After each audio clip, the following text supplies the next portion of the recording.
What's going on, guys? It's Houston Sports Talk back in the video today. And today, the Denver Nuggets beat the Los Angeles Lakers in the Western Conference semifinals 113 to 111 and complete the sweep. And Denver is heading to the NBA Finals for the first time in NBA history. Congrats to the Denver Nuggets. I have a lot of family in Denver, so I don't think any of them are that big. I think they're, fans, but I bet they're really happy. And I'm actually really excited for the championship. I think it's going to – I've seen some people say on, Twitter and stuff, I seeing Denver in the championship, it's not fun. I've seen a couple things like that, not that exact words, but it's not interesting. The Denver Nuggets in the finals are not going to be interesting. I've heard a couple, people that, non-social media say that. But I honestly think it's going to be really cool. I think to see that city in Denver and, in the NBA championship and that team with Jamal Murray and Nikola Jokic, and not only that with those two guys, but I think how cool of a, home crowd they have and how good they've been in the postseason.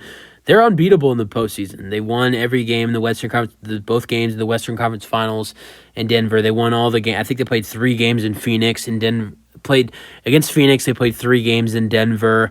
3 games in Denver in the semifinals, and then they won all. I think they played 2 or 3 games in Denver against the Timberwolves. So they're unbeaten in the playoffs at home, and I think watching them play at home is going to be really, really, really interesting, and I can't wait for the finals. Whether it's, I'm going to be honest. I don't like to, even though it's not officially over, the Miami Heat are going to the NBA Finals. They're up 3-0.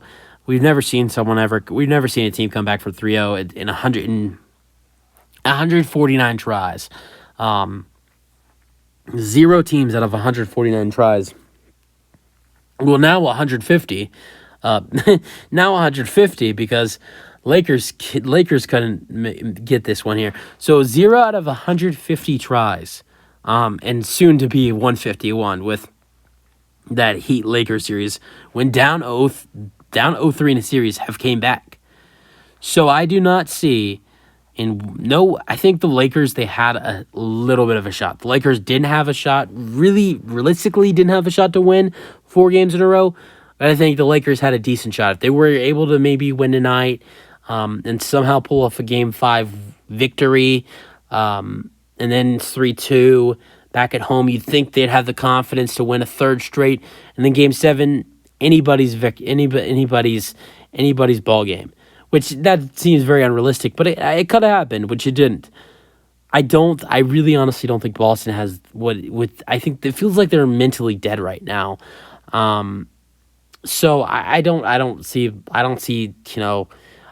Boston coming back at all, and I see the NBA Finals being Denver and Miami. So I think you can pretty much guarantee Miami and Denver in the NBA championship. I think it's going to be an amazing NBA Finals. I really do. Something I really want to see, the number one thing is I want to see a Game 7 NBA Finals. I've never witnessed a Game 7 NBA Finals. The last Game 7 NBA Finals was the Cavs-Warriors in the 15-16 season. I watched basketball a little bit, but I wasn't that into it. And I think I watched a couple of the games in the finals in 15-16, but didn't care about it that much. I really got into basketball the next season. Little bit, 20, maybe 30 games in, I really got into basketball, watching basketball every day. And that next season, I got into basketball. But a lot of Game 6s, ending in Game 6s, Game 5s, a couple sweeps. One sweep, I think, was the only sweep we've seen in the finals since I've been watching. Is the Warriors swept the Cavs, and I could be wrong, but I think that's the only sweep. But I think the series has a chance of Game 7. But enough of previewing the most likely the Miami and Denver series and talking about Denver getting into the NBA Finals. Let's talk about this game. Lakers played a great game in this game. They were up at 15 going into halftime, right? LeBron had an amazing first half. LeBron scored 31 points in the first half. And I know people will say like he wasn't that great in the second half. He didn't shoot as much in the second half as he did in the first half. Scored 40 in this game with 10 rebounds and 9 assists. It felt like in like almost every game in the playoffs he was one something shy away from a triple double. He had 9 assists in this ball game with 2 steals. At halftime he had 31, 4, 4, and 2 steals. And calmed down a little bit. He had 6 rebounds and 5 assists in the second half, and then 9 points. I think Anthony Davis also scored way more in the second half. AD finished with 21, 14, and 3 blocks. But yeah, let's get in the Nuggets scoring because they're the team that is heading to the NBA Finals. Jokic, 30, 13, and 4. 13 assists and 14 rebounds. Nikola Jokic with this triple double is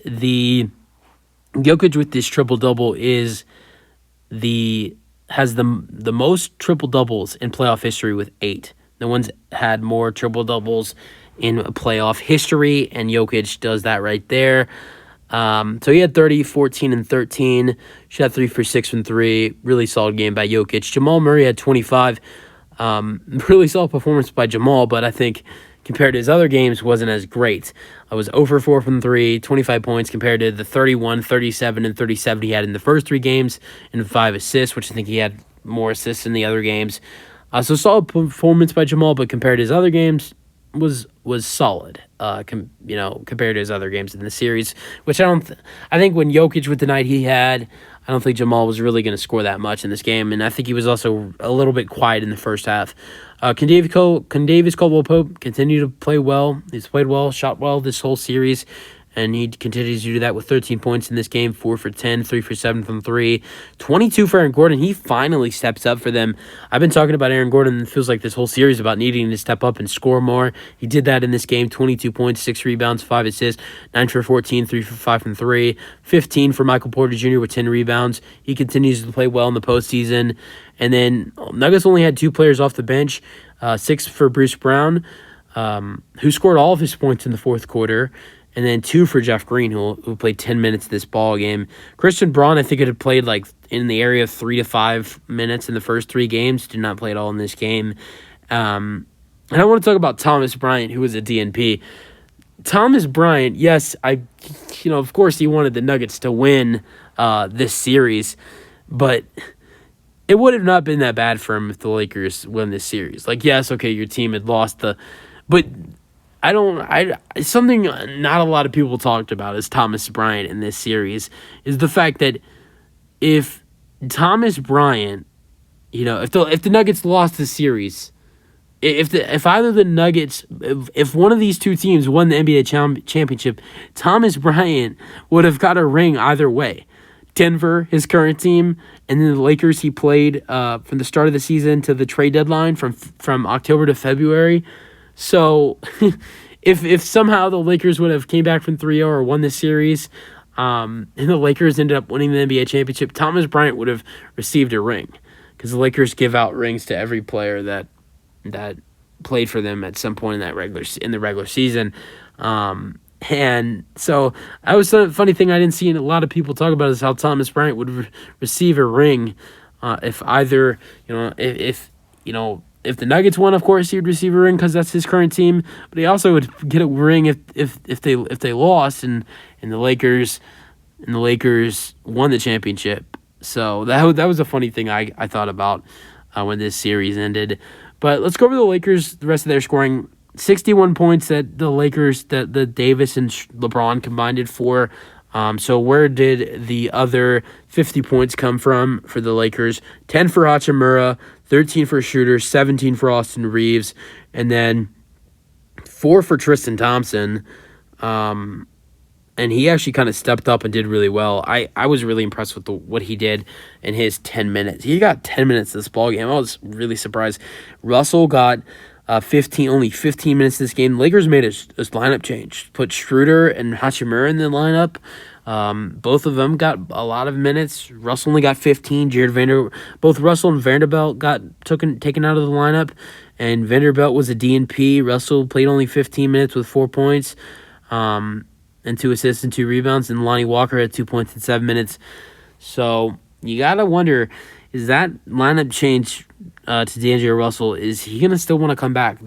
We've heard that the Lakers are going to want to re-sign D'Angelo Russell, but I think after his playoff struggles, I think there's a chance the Lakers probably don't want to get him back. And I honestly, with this horrible loss for the Lakers getting swept, if LeBron's going to return to the Lakers next season, which I see him doing, I think he wants his buddy Kyrie to join them in free agency. I think LeBron's going to be an estimate to the Lakers front office about them signing Kyrie Irving in free agency I think the LeBron's two musts in this, and I think what LeBron's going to say is what the Lakers need to do the most.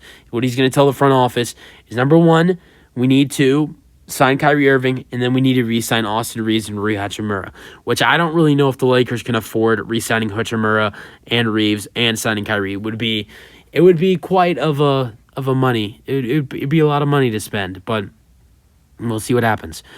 Lakers have a tough offseason to figure out, but the Denver Nuggets are heading to the NBA Finals for the first time in franchise history. Congratulations to the Denver Nuggets, and it's going to be an interesting NBA Finals. I'm excited.